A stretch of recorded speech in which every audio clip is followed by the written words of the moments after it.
Hi Gemini. Welcome to your New Year's Eve reading. Welcome to your January reading. Okay. Mercury goes direct tomorrow on January 1st. Let me just give you the details and see what these cards say before I tell you what I think. Oh, already. Oh, look! It's the 10 of Cups. Yeah, okay. So, things get steamy. Your reading is called Fearless. Things get steamy. Mercury goes direct on the 1st.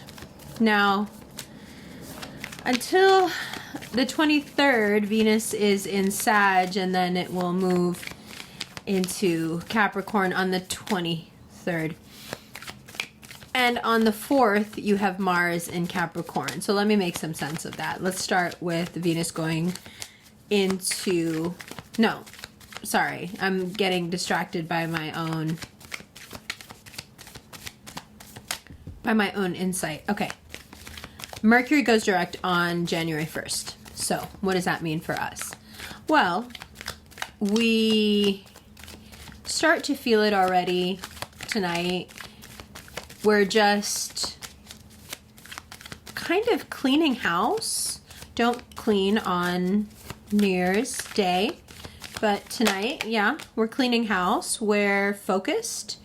And I think we understand something quite suddenly about mood and about temperament.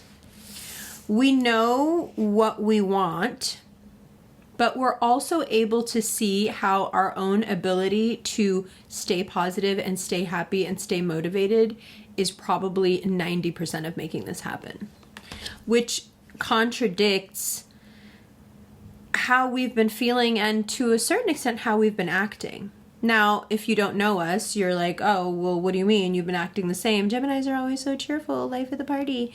But those of us who are Geminis or know Geminis or love Geminis well understand that it's been pretty tough no matter what a brave face we've been putting on. And that toughness has a lot to do with Mars is in Sagittarius right now. It will move into Capricorn on the 4th. That toughness has to do with a kind of ruthless reorganization of our love lives. It is completely outside of our control. It does not feel good. It does not leave us helpless. We do feel still very much like we're smart, we're in control, we're the person that we're proud to be. It's not that. But Mars in Sagittarius it's reprioritized things almost like without our permission. So we're just thinking very differently when it comes to love and romance. And you're probably wondering, okay, well, how does that equal steamy? Okay, let me explain. So because of the things I just mentioned, Mercury going direct, now let's talk about Venus being in Sagittarius until the 23rd. So Venus is in Sagittarius with Mars, okay, from the 4th until the 23rd. This is Gemini rising across from you in your house of love and companionship, right? Romance. So what you're facing right now is two energies that have a pretty tenuous relationship coming together in your house of love in a fire sign while all these planets are congregating around your 7th and 8th house, and it just pours out of you. Like, the only really practical advice I can give you is clean your house. Clean your house, wash your sheets, get new mattresses, replace your furniture if you can. Just do what you can for the next month to allow this new love energy in, because there's so much of it. It's overflowing all around us, and it would be so nice if we could find a way in the midst of this to really work on our disposition and be very positive and very happy about what is happening romantically, but also just about our living space and how we function day to day. I know those things aren't necessarily correlated, but they are right now. So while we're having this realization, like, oh, temperament wise, it would be so much better for me to be more positive, to not be as catastrophic in my thinking, etc., right? While we're doing that, at the same time, we have this overabundance of energy and planetary aspects happening across from us, you know, leading us into this world of fantasy and heat and chemistry, and a lot of that, you know, usually ends up being bullshit, but we love it. So on one hand, we're dealing with something very real. You know, we're looking at ourselves and thinking, perhaps some of us for the first time, like, okay, I can see what people are saying about some of these flaws that I may have. Or I can see how if I were to give my haters a little bit of room to talk, I could probably learn something from X, Y, and Z criticism. We're at that point where we're doing it secretly. Nobody needs to know that we're doing this, but we are doing it. And I think that's how the question of temperament comes up in the first place, is that just, you know, we're seeing how we're not so positive all the time, and we make a really good show of being positive, but it's almost painful to watch. Like, I have a Gemini in my life. Every time that he tells people to have a beautiful day, it's like the fakest thing I've ever seen in my life. And it feels like he's crying out for help. Like, help me, I'm so miserable. I hate what I do. You know, but it's like, yeah, have a beautiful day. You know, and you're like, why are we doing this? Why are we so intensely upset and unhappy, but at the same time putting on this super brave face and just not allowing anyone to see, like, that we might be lonely, that we might be sad, that we might be really hard, like, down on our luck. We just don't want people to know. And then the one person we do tell ends up having to bear the brunt of everything, because then we treat that person like our psychologist, our psychiatrist, our best friend, our lover, our sibling, you know, everything. But they're just there to try and love you. You know, they're not there to fill all these other roles. So we're having these great realizations. This is really positive for us. It is a clean mirror, and we are not usually one for checking our work or going back and watching our work. Johnny Depp famously once said, I can't watch myself on screen, and I thought to myself, that's why you'll never be as good as you could be as an actor, because even though it is cringe and even though it is difficult, it is so vitally important to watch your own work and to be able to critique yourself, and by the same token, be able to take the critique of others and not immediately just put them all in the, oh, you hate me because I love myself box, which we have a tendency to do because a lot of people don't understand our levels of self-love, but that doesn't mean that they don't sometimes have a point. So, having said that, you can fall easily for someone you don't know or under very strange circumstances. Okay, let's get into this love thing. Now that I've done my little temperament spiel, that has nothing to do with the astrology. It's just something that I've noticed. Now let's get into this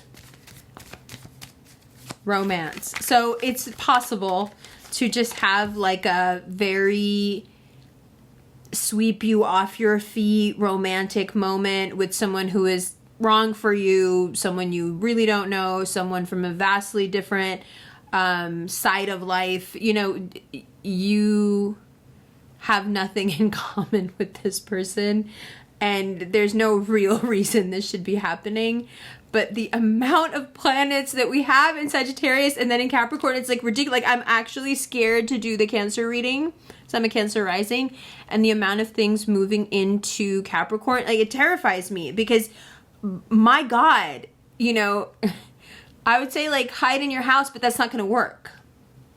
I tried this. It didn't work. You can't hide in your house because, like my friend Karina, who I will love for the rest of time, this Danish girl said to me once, Amber, we're meant to fall in love where we're meant to fall in love. You can hide in your house if you want for however long. When it's time for you to fall in love, the guy that you're going to fall in love with is going to walk in as like the UPS guy. You just like, love will get in when it's time, is what she said. So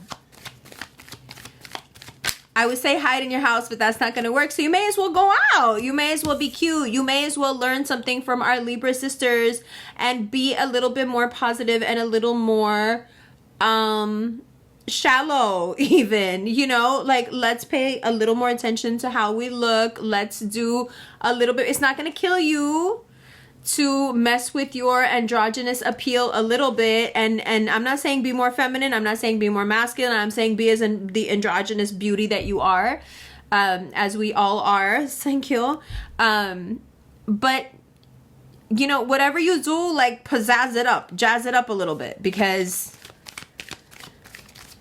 bitch, everybody wants us. It's crazy. It's sick. It is. It's sick. Like, the planets moving into from Sag into Capricorn that are now in Sag and moving into Capricorn, they're like a magnet and they're just pulling everybody towards us. And it's funny to us because we generally have this effect on people, but not to this extent. Now it's just funny to watch because it's like, I almost feel sorry for people because I feel like it's not in their control. When I see people behaving a certain way or like DMing me a certain way, emailing me a certain way because they're blocked everywhere else, or like texting me a certain way, I'm like, oh my God, this is Mercury and Sag, you know. So now, even though you can fall for someone, sweep you off your feet, strange circumstances, whatever, please be very careful because your feelings will become very deep and very intense, and you're willing to be super serious and dive right in. And I don't think people realize that about you. And sometimes people misread you like that. Sometimes people think because you're carefree that you're actually not serious, and you're very fucking serious. So sometimes people find out a little too late that you're very fucking serious. It's a problem. Okay, so things are getting deep, things are getting intense, things are getting serious, and like you're jumping in head first. Just make sure the other person understands that that's how you roll and that you're gonna jump in head first. It looks like that person is also very willing, you know, and very strong, so that's good. Only pick the strong, okay? Only the strong survive. The Thunderdome, I'll tell you what I've been like making the fam laugh on Instagram for a while now. So my two brothers that like I get along, I have three brothers, but the two that I like grew up with, they refer to my love life as the Thunderdome. Like, you know, Tina Turner, Mad Max, and the Thunderdome, the movie. And the okay, so if you're like young and you haven't seen the Thunderdome, is basically this movie with Mel Gibson and Tina Turner where like this woman, she runs this thing called the Thunderdome where people like fight to the death. It's basically like this round thing. It's like the Coliseum basically. It's ridiculous, right? But it's cool. It's cool. Sorry, let me show you what popped out. So it's the Queen of Cups in reverse. Okay, we're going to talk about that. And the bottom of the deck is the moon. Okay, this leads perfectly into my story. So my brothers will often joke, like, when I get to know a man, you know, like, does he know, is he in the Thunderdome? Is he in the Thunderdome yet? Does he want to be in the Thunderdome? Because, like, like, basically, there are a lot of things that we as Gemini will not do unless we are committed to you. And it's not that we don't like you. It's not that we don't care about you. It's not that we don't respect your feelings. It's just that we have different compartments for different things. A lot of people are like this. Our love lives are very compartmentalized. Our lives in general are very compartmentalized. So allowing somebody into that area of our life that's very fucking serious, Thunderdome, you could lose your life in here. It's, you know, at first it may seem like too much. It may seem like a deluge, you know, to the person that you're dealing with. And be aware that it's going to seem like too much. Be aware that it's like the cup is spilling over. And in that telling too much, you're going to reveal something about yourself that you probably don't want to. You know, the moon is uncomfortability. Like, I don't want it. But when you start talking and you start talking about how you want to jump headfirst into this and the way you're feeling because your feelings are getting so intense, you're going to give yourself away. And you're going to look like a cornball. You can do it if you want to. I'm just telling you. That's how it's going to come across. So what I would suggest is that even though you're going to feel this way, just don't say anything. People know from how much time we spend with them or not how we feel, and that's it. People know if we're up for anything depending on how much time we give them. So you don't need to say all these things that you feel need to be said. People will understand just from you being around as much as you are that you really want to be there, and that's enough. If you take it that step further of having to articulate how you feel and how deep and how intense it is, I think that's the wrong approach. Instead, you should just explain that you're serious. You don't need to go into like the Thunderdome. You don't need to explain how deep or intense it's going to be. Just, you know, like this is not like a fluke for me. Like, I'm not just fucking around. That should be enough. Try to keep it to that. You know, we're very verbose, and most of the time it goes against us. It's, you know, so just try. Okay. Now, after the 23rd, if you have somebody in your life that like you're dying to text them, you wish they would talk to you, you wish they would come back, don't do anything. All through January, you're gonna be like, should I text them? Should I? Oh my God, did they text me? I wonder, you know, whatever. Don't. Do not.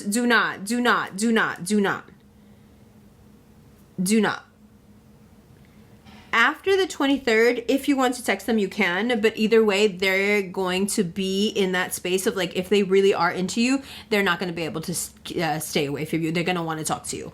So I would just wait it out. You know, hold on to your power.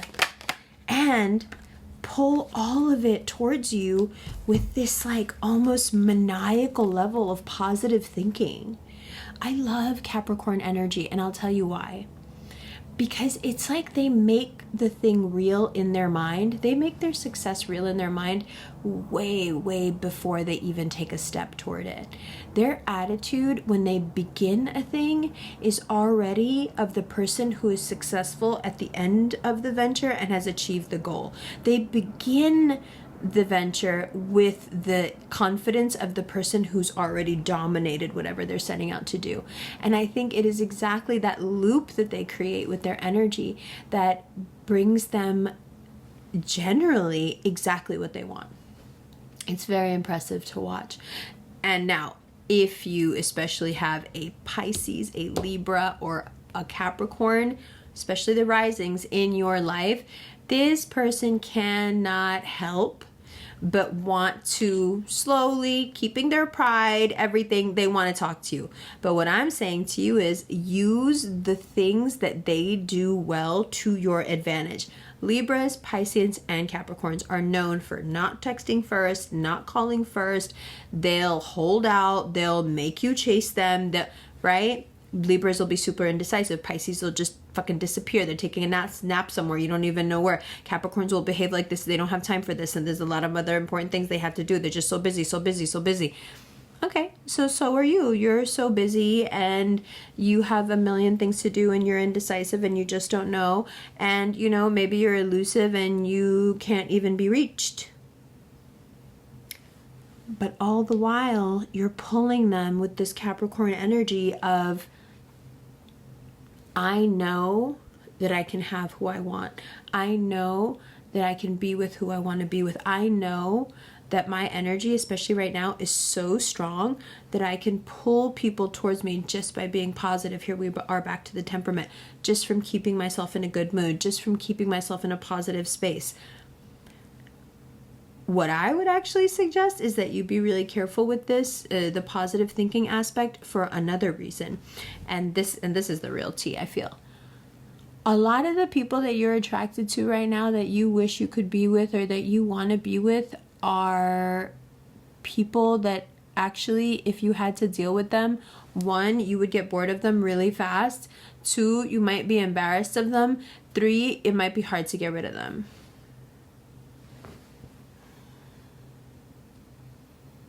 It might be hard to get rid of them. It might actually, if you think about that person that you really wish was in your life right now, and really think about what they're like and what they're capable of, you might actually decide that it would be kind of terrifying if that person wouldn't leave you alone. So while there are many, many, many people being, drudged along in this net that we've got out there right now, that these planets are trawling the fucking seas, the cosmic seas for us, just understand that amongst all that treasure is going to be some pretty ruthless, venomous animals. And generally, we have a tendency to not feel rejected by anyone. We're just like too full of love for ourselves to care. But generally, people that do reject us and create this sort of insecurity like loop within us, it's usually someone who turns out to be a pretty bad person. Because we're gullible in a way, we're naive, we have childlike tendencies. So if someone has you in kind of a game right now and you're like, yes, okay, so January is the time when they come back. Yeah, but if we really think about it, do we want them to come back? What would they be like on a daily basis? That thing that you find so hot about them right now, how long would it take? Studies show that the thing you find most attractive about a person when you first meet them is the thing that drives you crazy later, that makes you want to leave them.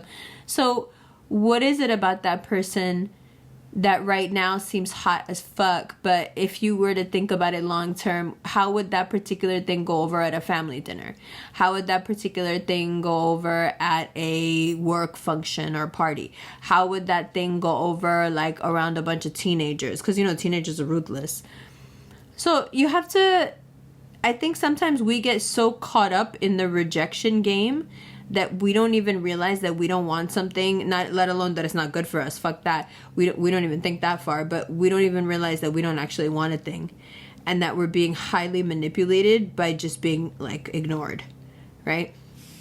So if that's where you're at right now, then January is actually kind of tricky, because the people that you have coming back to you are people who are like on some funny style shit, and it's not cool. Like, they could really fuck with your head, because things get deep, things get intense. You could get your feelings really hurt, because this person has kind of primed you for this. You know what I mean? Especially if they've been ghosting you or playing with you, like, not letting you know where they are, if you feel like they might be cheating on you, all this kind of bullshit. Like, if they're not giving you 100%, right now, because they're naturally pulled along with everybody else, they'll get pulled in, especially if you're open to it, but that does not mean they're being honest. So now you stand to, develop really deep feelings, intense feelings for someone who's playing with you. And how are you going to know? Well, how do I know the difference? Okay, you know the difference. You know the difference off your instincts. You know the person who's making you feel like their approval is a commodity that you have to, strive for. You know the person who's making you feel like their attention is something that you can't keep, that comes and goes. You know when someone is disrespecting your time and your energy. You know this. Now, your psychocybernetic settings, your upbringing might lead you to misread that as love. Some people... Are you kidding? Some people see neglect as love because that's what they were raised with. They believe that when someone neglects them, it means that they love them. They feel love towards that person. So regardless of what setting, what psychocybernetic veil you're watching this through, the truth of the matter is, if somebody is making you feel like you're just an option to them, and now they come roaring back because the planets are pulling them back in, sure, you have a chance that you could make them your own if you want, but do you want to? Is it just about getting them in the net and getting them hooked, and it doesn't matter how, and it doesn't, because the way it looks right now, you could long term make it work with anyone that you hook. But do you want to? Do you want to be with somebody who, for however long, made you feel not like this, not like the way they're making you feel now? And at the very least, if someone does come back into your life that's playing games with you, that you've been with before, etc., the first thing that you should do, regardless of how it ends up or what you end up doing, don't make it easy. Be hella difficult. Now, we're just talking love and romance. We're going to talk career and money. We're talking mental health. We'll do all that. But do not in any way give this person any slack. Make them, because they're having intense feelings as well. You're in the advantage because you know what's going on in their head. There is something, Gemini, about us right now that is so, well, not something. It's all the shit I just said. It's Mercury, it's Venus, it's Mars, it's the sun. Hello, the sun moves into Capricorn. Like, the sun is in Capricorn right now. Like, hello. It all just, it's like, it's like the magnet in the Hadron Collider, bitch. Like, everybody, everything is just like, oh no, what did I do? Oh, I fucked it up. Oh my God, I can't believe I did that. How do I do this? How do I figure this out? Like, everyone feels stupid and regretful and dumb, and like, people are just left and right like, oh my God, I can't believe I did not pay attention. I can't believe I wrote that person off. I can't believe I rejected that person. I can't believe I didn't give that person the job. I can't believe I didn't give that person the time of day. I can't believe I didn't text that person back. I can't believe I didn't call that person back. Like, people are in it. People are feeling it. And they are going to make their introductions, reintroductions all on their own. Just wait for it. All you have to do while they're doing all of this, running around trying to get your attention, all you have to do is just do your work. Just focus and be bold and brave and fun and do your work. You know, be nice, be kind. Don't be mean. Be nice, be kind, but also, you know, the tower, buddy, is falling down around you because of the shit you've been doing. Like, how does this have anything to do with me? This is the shit you're doing, right? And they're gonna pretend. They're gonna pretend that, oh, I came back because I want this with you and this is how I feel. No. Because, okay, the thing about the tower, loss of money, loss of career, loss of, you know, material stuff, but also it denotes a loss of a lifestyle, a loss of a certain stability, right? When somebody makes you or pulls you into a deeply intense thing and then kind of drops you, ignores you, neglects you, whatever, comes back, does this intense thing again, what ends up happening to the rest of your life is this.